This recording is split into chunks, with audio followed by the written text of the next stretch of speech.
Before we begin, we love to feel connected to our audience all around the world.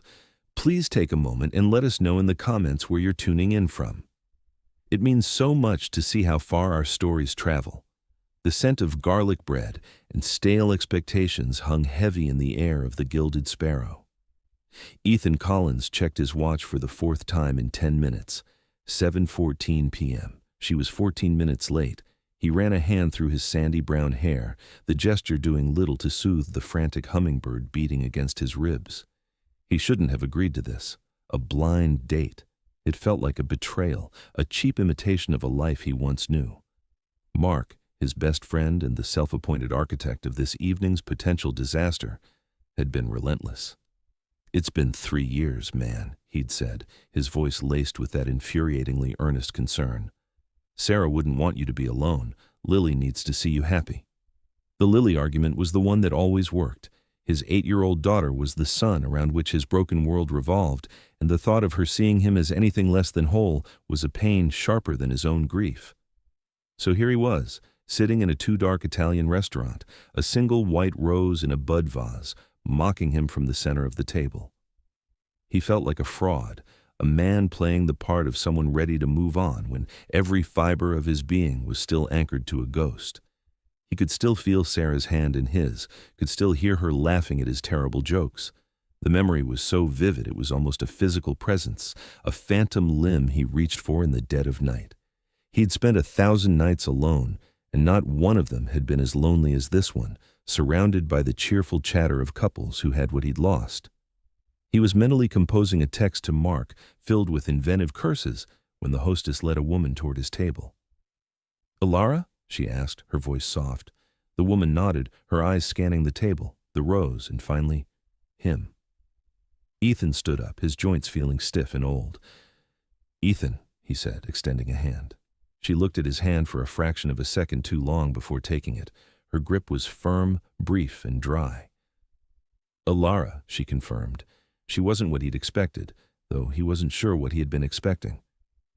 She was tall, with a cascade of dark curly hair pulled back in a loose clip, revealing a pale, slender neck.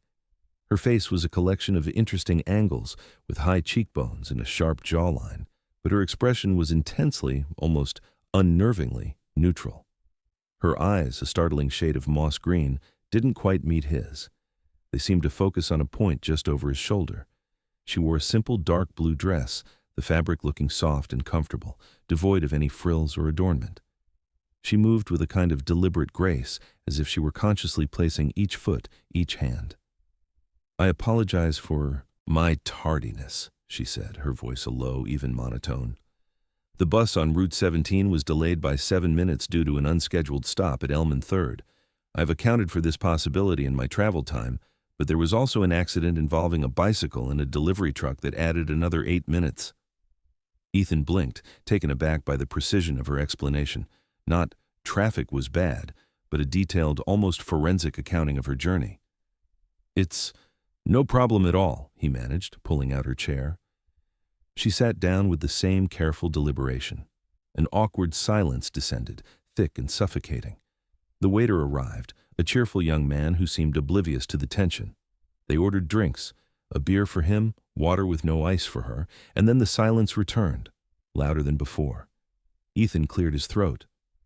"So Mark tells me you're a teacher." It was the safest, most generic opener he could think of. Her gaze shifted from his shoulder to the salt shaker. "Yes, I teach 2nd grade at Northwood Elementary." A flicker of something crossed her face, a brief, almost imperceptible softening of her features. That's where my daughter goes," Ethan said, a genuine smile touching his lips for the first time that evening. "Lily Collins, she's in 2nd grade.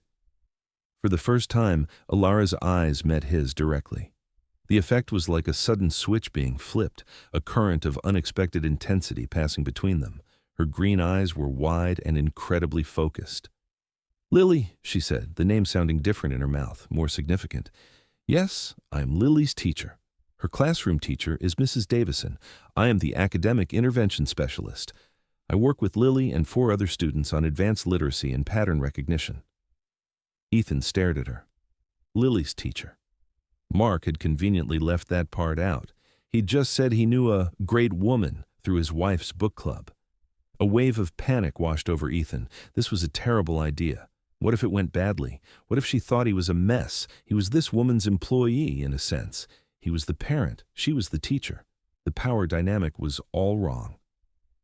"I didn't realize," he said, his voice a little strained. "Mark didn't mention that." Alara tilted her head slightly, a gesture like a curious bird.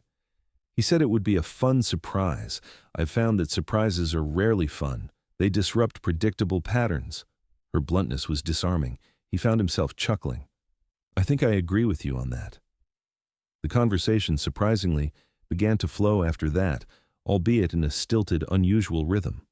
She didn't engage in small talk. She asked questions that were direct and specific, not, "How was your week?" but "What was the most logically inefficient task you were required to perform at your job this week?"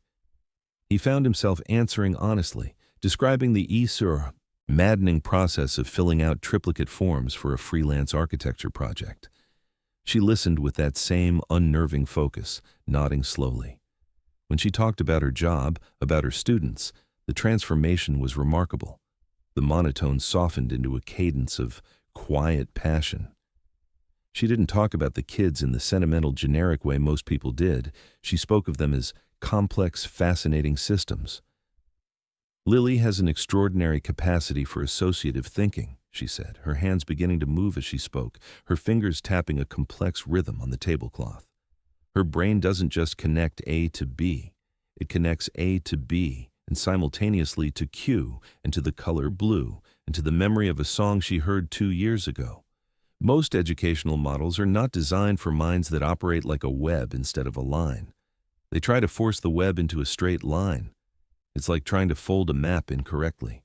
You can do it, but you damage the map." Ethan was mesmerized. He had never heard anyone describe his daughter with such profound insight. He'd always known Lily was bright, imaginative, a little dreamy. He saw her as a beautiful, chaotic whirlwind of creativity. Alara saw her as a marvel of engineering, a different kind of perfect. He felt a warmth spread through his chest, a feeling so foreign and so welcome it almost made him dizzy. This woman, this strange, direct, beautiful woman, understood his daughter in a way no one else ever had. Not even, he admitted with a pang of guilt, himself. He watched her fingers tapping on the white linen, a silent, secret music. He noticed she hadn't touched her bread, that she had aligned her fork and knife with the edge of the table perfectly. He saw the small, subtle ways she held herself apart from the noise and chaos of the restaurant, a small, still island in a sea of clamor. Most men, he suspected, would have written her off as odd, cold, aloof. But Ethan had spent the last 3 years living in a world of muted color, and this woman was a sudden, unexpected splash of vibrant, inexplicable hue. The evening wore on, a strange tapestry of comfortable silences and deeply engaging, if unconventional, conversation. As the waiter cleared their main course plates, a new kind of anxiety began to settle in Alara's chest. She could feel it as a physical pressure, a tightening band around her lungs. This was going, well. It was going unexpectedly, dangerously well. He wasn't looking at her with the thinly veiled pity or confused amusement she was so used to. He was looking at her with genuine interest. He was listening. And that made what she had to do next so much harder. She had a rule, a protocol for this exact situation developed after years of painful trial and error. If a social engagement of a romantic nature proceeded past the 90-minute mark with a positive outcome, full disclosure was required before the establishment of a second meeting. It was a matter of ethics, of informed consent, but the thought of saying the words, of watching that warmth in his eyes curdle into awkward politeness, was terrifying. She thought of the last time, a man named David who had smiled and said, "Oh, that's cool. My cousin's kid has that. He's really good with trains." He had never called her again. The rejection was always the same, a quiet, gentle ghosting, as if she were a problem too complex to solve, a piece of furniture that didn't quite fit the room. She looked at Ethan, at the kindness in his tired eyes, at the way he smiled when he talked about his daughter. She didn't want him to be another David. The risk felt immense, a chasm at her feet. But not telling him felt like a lie, and her mind wasn't built for deception. It was a violation of her own internal operating system. She took a deep, steadying breath, the air feeling thin and sharp in her lungs. Her fingers stilled on the tablecloth. "Ethan," she began, her voice returning to its carefully controlled monotone, a shield against the storm of emotion inside her. "There is something I need to tell you." Ethan's nascent hope faltered. He recognized the tone. It was the preamble to a gentle letdown. "I'm not really ready to date right now. I had a nice time, but I don't feel a connection." He braced himself for the familiar sting of rejection, a disappointment that was, in its own way, a relief. It would allow him to retreat back into the safe, gray world of his grief, to tell Mark it just wasn't meant to be. "Okay," he said, trying to keep his voice even. Alara's gaze was fixed on the condensation trailing down her water glass. She traced one of the droplets with her eyes, as if it held the secrets of the universe. "The things you may have observed about me this evening," she said, her words precise and measured. "My speech patterns, my aversion to direct eye contact, my need for predictable information, my repetitive motor movements." She gestured with her chin toward her hands, which had resumed their silent tapping. "These are not personality quirks. They are clinical traits. I have autism spectrum disorder, level 1, what was formerly referred to as Asperger's syndrome." She finally lifted her eyes to his. They were wide with a vulnerability that pierced him to the core. "I am telling you this because it is a fundamental, unchangeable aspect of my neurology. It informs every way in which I interact with the world. For us to have any further interaction, it is a piece of data you must have." She fell silent, her entire body rigid, waiting for the verdict. She had laid her soul bare on the checkered tablecloth, next to the breadcrumbs and the water rings, and she fully expected him to politely, carefully walk away from it. Ethan didn't say anything. He just stared at her. His mind, however, was a maelstrom. The word, autism, didn't land as a shock or a red flag. It landed as a key that suddenly unlocked every detail of the evening, turning what was puzzling into something that made perfect, beautiful sense. Her directness wasn't coldness, it was clarity. Her lack of eye contact wasn't disinterest, it was self-regulation. Her passionate, detailed analysis of his daughter wasn't an academic exercise. It was the way she expressed profound care and understanding. It was all data, as she'd said. And the data, when properly understood, painted a picture not of a flawed person, but of a magnificent one. And then, another memory, sharp and painful and full of love, rose up in him. It was the memory of his wife, Sarah, and her younger brother, Daniel. Daniel had been severely autistic, nonverbal, and the most gentle soul Ethan had ever known. He remembered the first time Sarah had taken him home to meet her family. He remembered his own awkwardness, his fear of saying or doing the wrong thing around Daniel. He remembered Sarah taking his hand, her eyes fierce and bright. "Don't look at what he can't do, Ethan," she had said. "Just watch. Just see who he is." And he had watched. He had watched Sarah with her brother.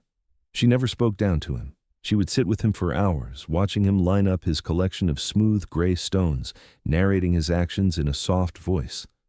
She learned his language, the language of a hand flap that meant joy, a low hum that meant contentment, a rigid posture that meant the world was too loud, too bright, too much.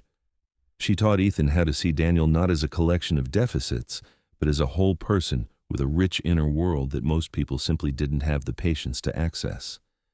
She had loved her brother with a purity and fierceness that had humbled Ethan, that had reshaped his very definition of love. All of this flooded Ethan's mind in the space of a heartbeat. He looked at Alara, at the brave, terrified woman sitting across from him, who had just handed him every reason he might need to leave. He saw her courage, her honesty, her integrity, and he saw, with a clarity that felt like a physical blow, the ghost of his wife smiling at him, nodding her approval. A hot, stinging pressure built behind his eyes. A lump formed in his throat, thick and painful. He opened his mouth to speak, but no words came out. Instead, to his own profound shock, a single, hot tear escaped and traced a path down his cheek. Then another. He quickly swiped at them with the back of his hand, embarrassed and overwhelmed. Alara's face, which had been a mask of stoic expectation, crumbled into confusion and distress. "I have miscalculated," she said, her voice trembling slightly. "My disclosure has caused you pain. I apologize. That was not my intent." "No," Ethan managed to choke out, his voice thick with unshed tears. "No, you haven't miscalculated. You don't understand." He took a shaky breath, struggling to compose himself. My late wife, Sarah, her brother, Daniel, was autistic. He passed away a few years before she did." He looked at Alara, his eyes shining with tears. "She loved him so much. She taught me how to see people, really see them, the way you just laid everything out so honestly, trusting me with that. It's the bravest thing I've ever seen." He reached across the table and hesitantly covered her still tapping fingers with his hand. Her hand went still beneath his. "I'm not crying because I'm upset," he whispered, his voice cracking. "I'm crying because for the first time in 3 years, I feel like I'm not alone." The carefully constructed walls around Alara's heart, built over a lifetime of being misunderstood, didn't just crumble. They vaporized. A wave of emotion so powerful it stole her breath washed over her.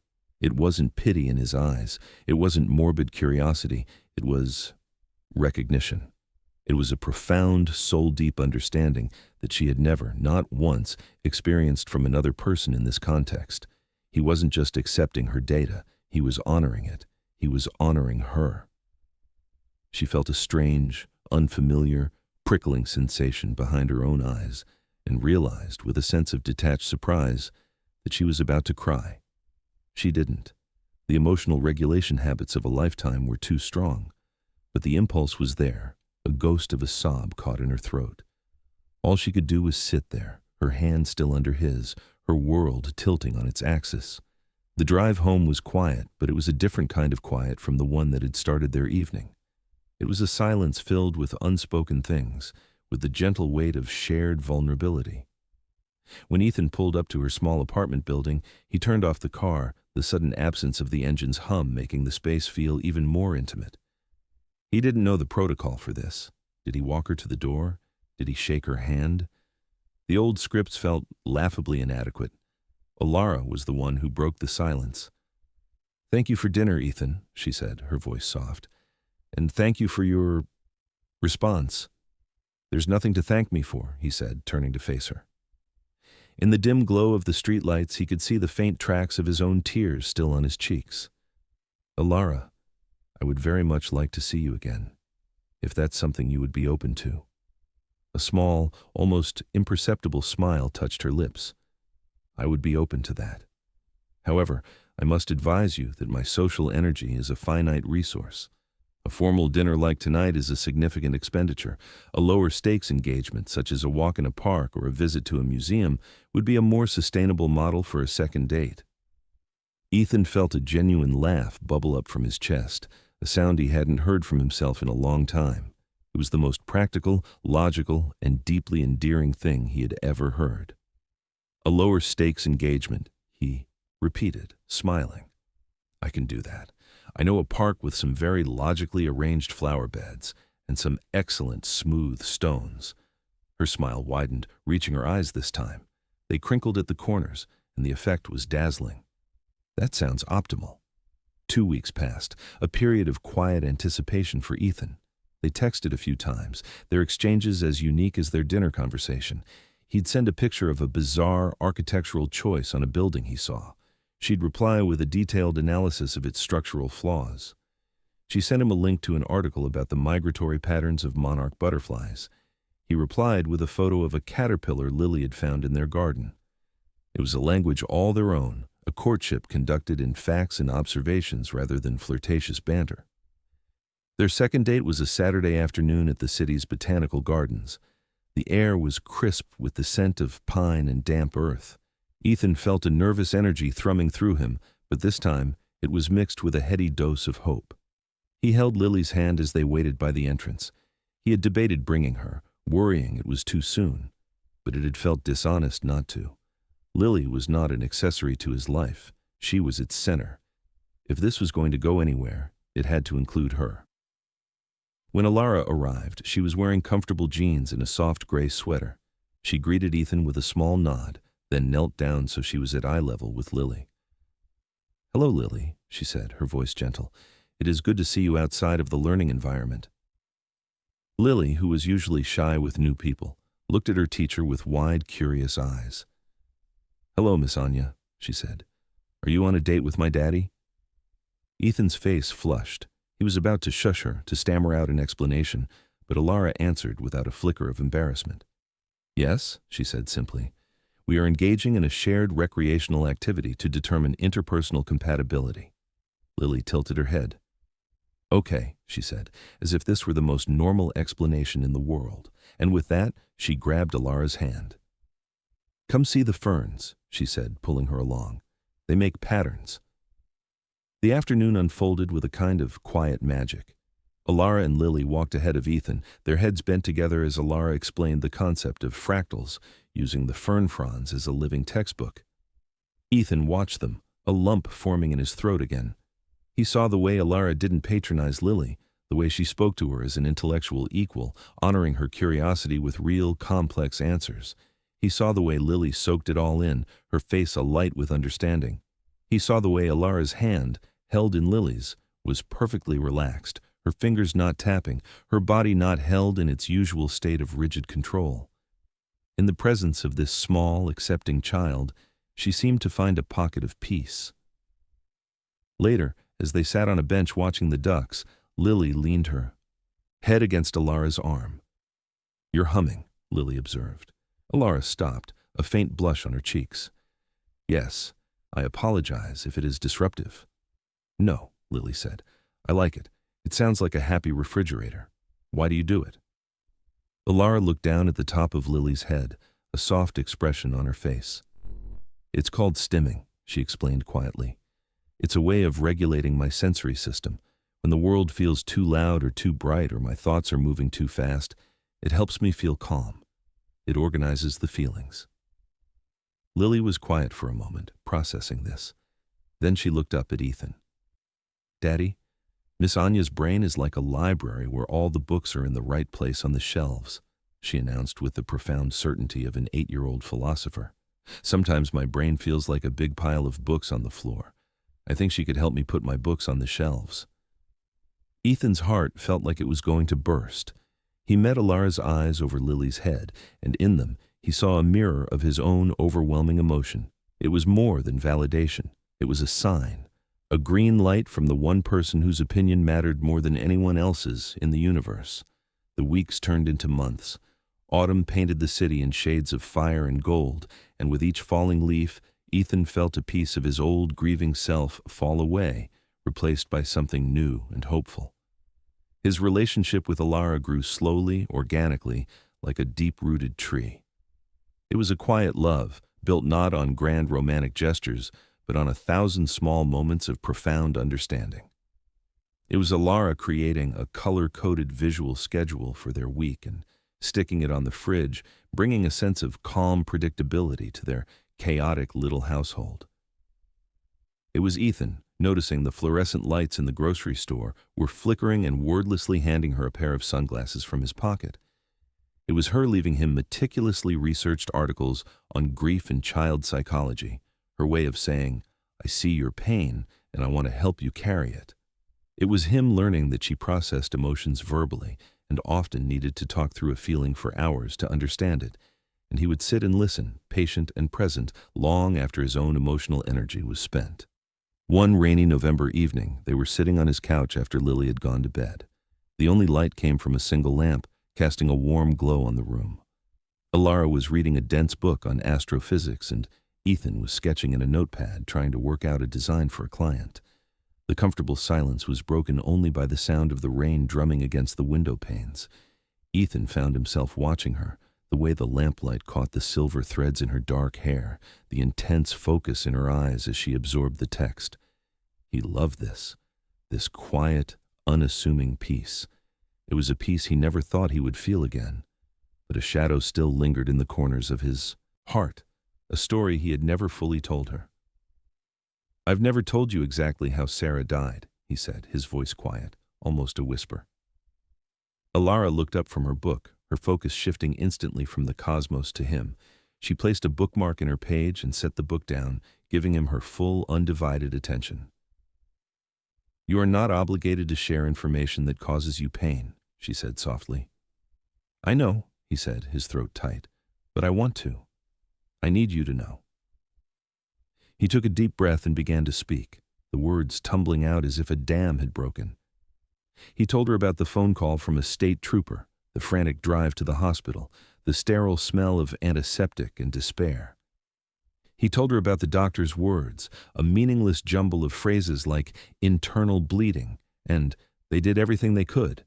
He told her about the accident itself, a patch of black ice on a Tuesday morning, a swerving truck, a moment of terrible random chance that had obliterated his world.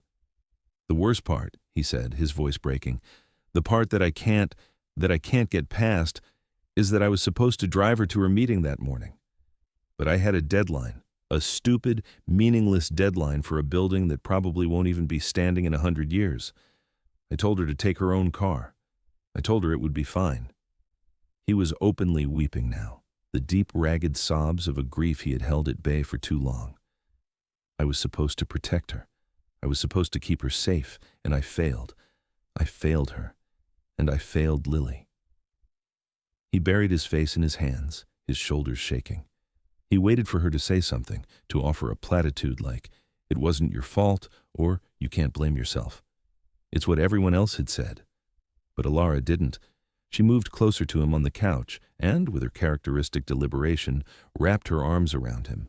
Her embrace wasn't soft or cloying. It was firm, solid, an anchor in his storm of grief. She held him, rocking him gently, her hand stroking his back in a steady, rhythmic motion. She didn't say a word. She just held him, absorbing his pain, sharing his burden, until his sobs subsided into exhausted silence. When he finally pulled back, his face blotchy and his eyes red, she looked at him, her own eyes shimmering with unshed tears. "Your logic is flawed," she said, her voice thick with emotion. "You are assigning yourself agency over a random meteorological event. It is a cognitive distortion known as the fallacy of control. You loved her. You built a life with her. You created a child with her. That is the data that matters. The rest is just noise." He stared at her, overwhelmed by the simple, powerful truth of her words. She hadn't tried to soothe his emotions. She had respected them by appealing to his logic. She had given him a new framework, a new way to process the impossible. "How do you do that?" he whispered. "How do you always know the right thing to say?" Sad smile touched her lips. "I don't. I'm just giving you the same courtesy you have always given me. I'm translating my experience into a language you can understand." She hesitated for a moment, then took his hand. "I also know what it feels like to be loved conditionally," she said, her voice dropping lower. "Before I was diagnosed, when I was just a quirky girl, I was in a relationship for 2 years. His name was Robert. He saw me as a project, a puzzle to be solved. He was always trying to fix me." Her grip on his hand tightened. "He would tell me to try harder to make eye contact. He would get frustrated when I couldn't handle loud parties. He would say things like, 'Why can't you just be normal?' He said he loved me, but what he loved was the idea of me, the version of me he thought he could polish into something socially acceptable." She looked away, her eyes focused on a distant memory. "When I finally got my diagnosis, I thought he would understand. I thought it would be a relief for both of us, a name for the thing that made me different. But it was the opposite. He said he couldn't be with someone who was officially broken." He left. The pain in her voice was an old, deep wound.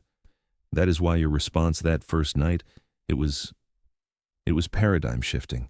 You didn't see a diagnosis. You didn't see something broken. You just saw me. And you stayed."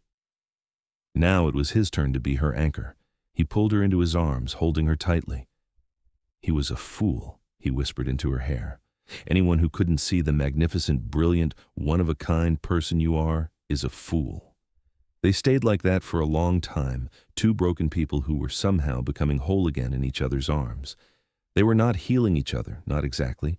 They were creating a safe space where they could each, finally, begin to heal themselves.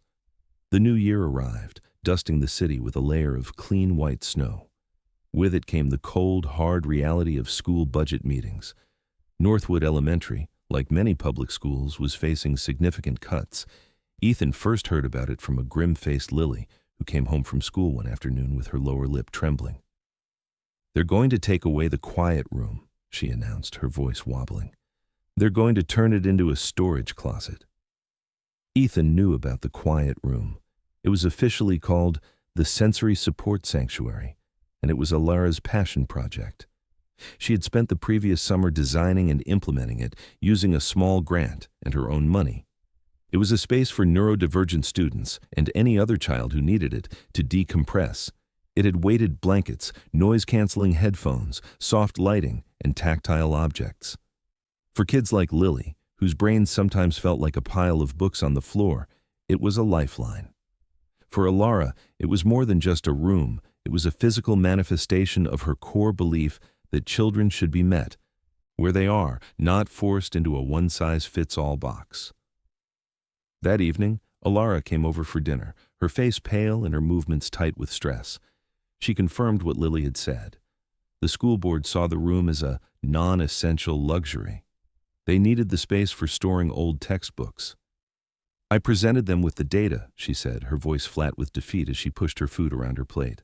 "I showed them the documented decrease in classroom disruptions, the increase in focus and emotional regulation among the students who use it. They said the data was anecdotal and that children need to learn to cope with the real world." The injustice of it made Ethan's blood boil. He saw the deep hurt in her eyes, the pain of having her work, her passion so callously dismissed. This wasn't just about a room, it was about a worldview. It was about valuing and accommodating neurological differences. It was about everything she stood for. "No," he said, his voice firm. "They're not doing this. We're not going to let them." A fire he hadn't felt in years ignited within him. The passive, grieving man he had been was gone, replaced by a man with something to fight for. He was an architect. He designed spaces. He understood how to communicate a vision. That night, after Alara went home, exhausted and despondent, Ethan stayed up until 3 a.m. He opened the files for his lucrative corporate project, and without a moment's hesitation, pushed them aside. He then opened a new file and began to design. He didn't just draw floor plans, he created a series of stunningly realistic, emotionally resonant 3D renderings of the sensory support sanctuary. He showed not just the space, but the experience. One image depicted a small boy with headphones on, curled in a beanbag chair with a weighted blanket, his face a mask of pure peace. Another showed a little girl tracing the patterns on a liquid-filled tile, a small smile on her face. He populated the images with anonymous quotes he solicited via email from other parents whose children used the room. "This room gave my son back his love of school. My daughter calls it her calm-down castle." He didn't stop there. He built a simple, elegant website called Save Our Sanctuary. He wrote a powerful, heartfelt narrative, not as a grieving widower or a man in love, but as a father. He told the story of his daughter, of her brilliant mind that sometimes got overwhelmed, and how this small room in a public school had made her feel seen and safe. He included Alara's data, presenting it not in dry spreadsheets, but in clear, compelling infographics. He added a petition. He added a link to the school board members' email addresses. By dawn, it was finished. He sent the link to Alara with a simple message. "They want data? Let's give them data they can't ignore." The response was immediate and overwhelming. The website was shared on local parent forums, on social media. It was picked up by a local news blogger. The petition gained hundreds of signatures in the first day.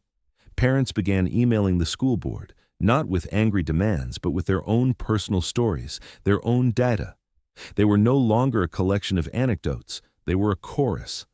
Ethan organized a parent meeting at the school library. He expected 20 people. Over 100 showed up. He stood at the front of the room, his heart pounding, and presented his renderings on a projector screen. He let the images and the parents' own words do the talking. Alara stood at the back of the room, her arms crossed, watching him. She saw him not just as Ethan, the kind, gentle man who held her hand and listened to her talk about stars. She saw him as a champion, a warrior who had taken up her cause as his own, who had used his own unique talents to fight for something she held sacred. He had translated her passion into a language the world could understand. The school board meeting was 2 weeks later. The room was packed. One by one, parents stood up and spoke. Teachers spoke. A child psychologist spoke. Finally, the board president, a stern-looking woman who had initially dismissed the project, cleared her throat. "We have received an unprecedented amount of community feedback on this issue," she said, looking down at a stack of papers that Ethan knew were printouts of emails. "And we have reviewed the compelling presentation prepared by Mr. Collins." She looked up, her gaze finding Ethan in the crowd. "The board has reconsidered. The sensory support sanctuary will remain. In fact, we have found additional funds in the district's discretionary budget to expand the program to 2 other elementary schools." A roar of applause and cheers erupted in the room. People were hugging, crying. Ethan felt a hand slip into his. It was Alara. He turned to her and her face was awash with tears, but she was smiling, a brilliant, radiant smile that lit up her entire being. She didn't say anything. She just squeezed his hand, her eyes saying everything. "You did this. You fought for us." In that moment, standing in the middle of a crowded, stuffy auditorium, Ethan felt a sense of purpose and rightness that was profound. He hadn't just saved a room. He had helped validate a community. And he had shown the woman he loved, in the most tangible way he could, that he was on her team. Always. Life settled into a new, beautiful rhythm. The victory with the school board had solidified their partnership, weaving their lives together in a way that felt both exciting and deeply comfortable.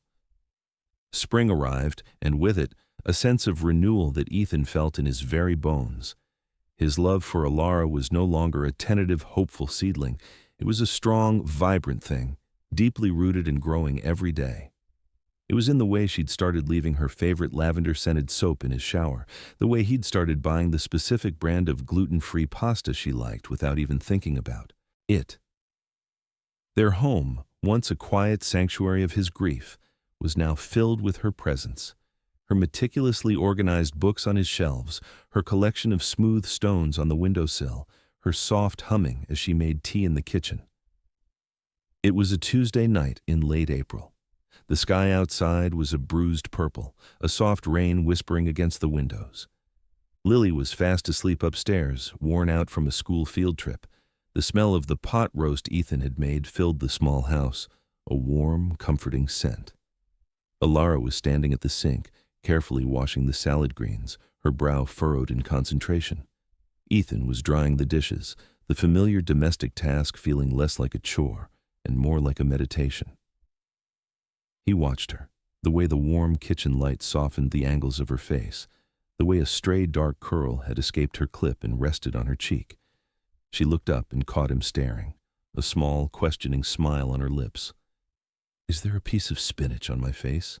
she asked, her tone matter-of-fact. He chuckled and shook his head. "No," he said, his voice softer than he intended. He put the plate he was drying down on the counter and walked over to her, his heart beginning to beat a little faster. He stood behind her, wrapping his arms around her waist and resting his chin on her shoulder. She leaned back against him, a sigh of contentment escaping her lips. They stood like that for a moment, just breathing together, listening to the rain. In that simple, ordinary moment, a profound and absolute certainty washed over Ethan. It wasn't a lightning bolt. It was a quiet, steady sunrise of a realization. This was it. This was everything. The noise of his past, the ghost of his grief, had finally, blessedly, gone silent. All he could hear was the sound of the rain and the steady beat of his own heart, a heart that felt impossibly, miraculously full.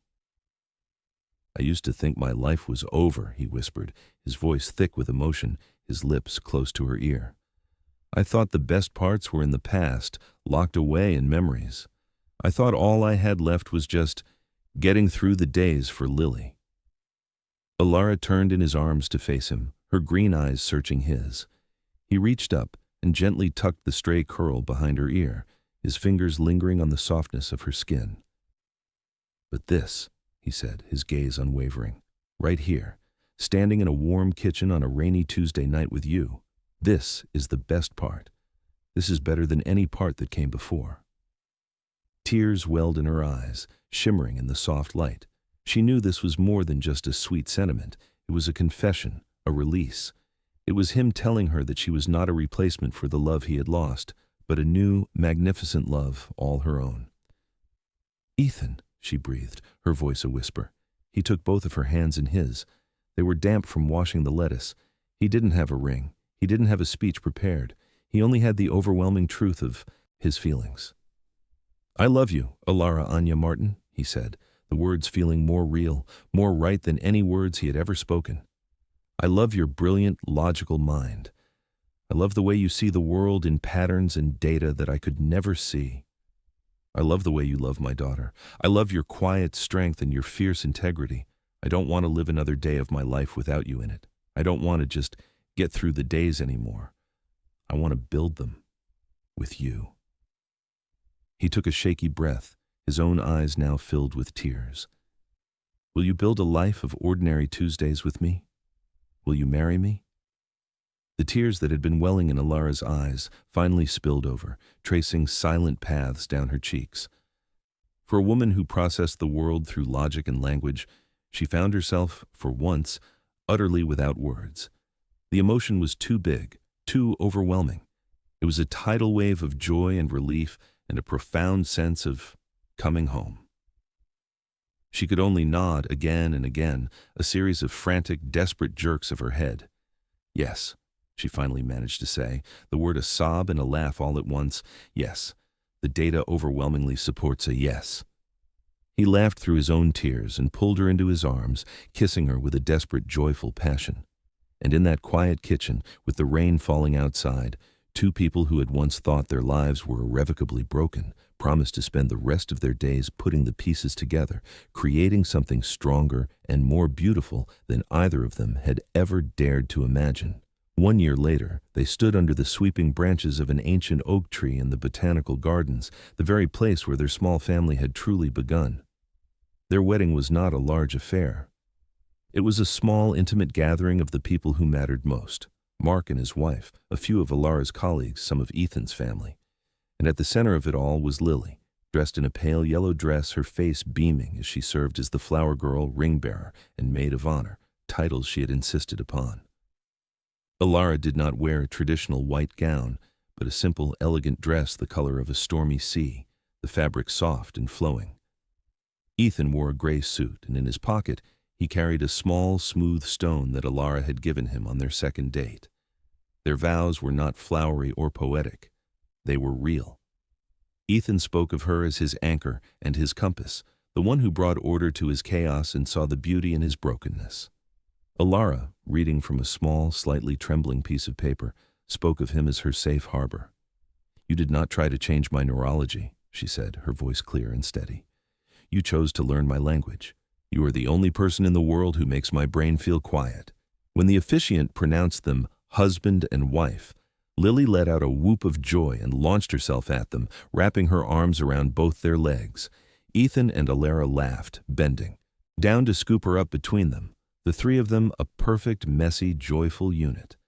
Their first year of marriage was a beautiful process of merging two distinct worlds into one shared universe. It was Alara, with her need for order, carefully color-coding the books on their shelves, and Ethan, with his more chaotic nature, finding a strange comfort in the new system.